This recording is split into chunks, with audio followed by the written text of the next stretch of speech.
আসসালামু আলাইকুম। ঘরে থাকা অল্প কিছু উপকরণ দিয়ে খুব সহজে ছোলা বুট রান্না করে দেখাবো আজকে, যা খেতে অনেক মজাদার হবে। তো প্রথমেই সারারাত ভিজিয়ে রাখা ছোলা বুটগুলোকে আমি সেদ্ধ করতে দিয়েছি এখানে। এখানে 1 কেজি খানেক ছোলা বুট আছে। যেহেতু আমি একবারেই সেদ্ধ করে এটা ডিপ ফ্রিজে সংরক্ষণ করব, তাই আমি সবগুলো এখানে একবারেই সেদ্ধ করতে দিয়েছি। তো এখানে আমার ছোলা বুটগুলো সেদ্ধ হয়ে গেছে। হাত দিয়ে চাপ দেওয়ার সাথে সাথেই ভেঙে যাচ্ছে।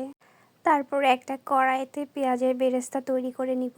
ছোলা বুট রান্নার ক্ষেত্রে পেঁয়াজের বেরেস্তা দিলে স্বাদটা একটু অন্যরকম লাগে আর খেতেও অনেক মজা লাগে। পেঁয়াজগুলোকে হালকা আঁচে বাদামি করে ভেজে নিব। ভেজে নেওয়া শেষে আলাদা করে তুলে রেখে দিব। তারপর সেই কড়াইতে আবার কেটে রাখা পেঁয়াজ মরিচগুলো দিয়ে দিব। মিডিয়াম আঁচে পেঁয়াজ মরিচগুলোকে ভেজে নিব। পেঁয়াজ মরিচগুলো ভাজা হয়ে গেলে এখানে 1 কাপ পরিমাণ মতো পানি দিয়ে দিব। পানিটা একটু গরম হয়ে আসলে এখানে পেঁয়াজ বাটা, জিরা বাটা এবং রসুন বাটা দিয়ে দিব। দিয়ে ভালোভাবে নাড়াচাড়া করতে হবে। তারপর এখানে এক এক করে শুকনো মশলাগুলো দিতে হবে। লবণ, হলুদের গুঁড়ো এবং মরিচের গুঁড়ো দিয়ে নিতে হবে। তারপর মশলাগুলোকে ভালোভাবে কষিয়ে নিব। মশলাগুলোর থেকে যখন একটু তেল বের হওয়া শুরু হবে তখন ছোলা বুটগুলো দিয়ে দিব এখানে।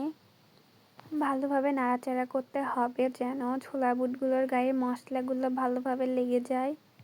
এ পর্যায়ে ছোলা বুটগুলোকে মিডিয়াম আঁচে ভালোভাবে নাড়াচাড়া করে নিতে হবে। ছোলা বুটগুলো থেকে তেল বের হয়ে আসলে অল্প কিছুক্ষণ নাড়াচাড়া করে নামিয়ে নিব। তারপর একটি বাটিতে পরিবেশন করে উপর থেকে বেরেস্তাগুলো ছড়িয়ে দিব। তো তৈরি হয়ে গেল আমাদের খুব সহজে ছোলা বুট রান্না। এই রমজানে অবশ্যই ট্রাই করবেন।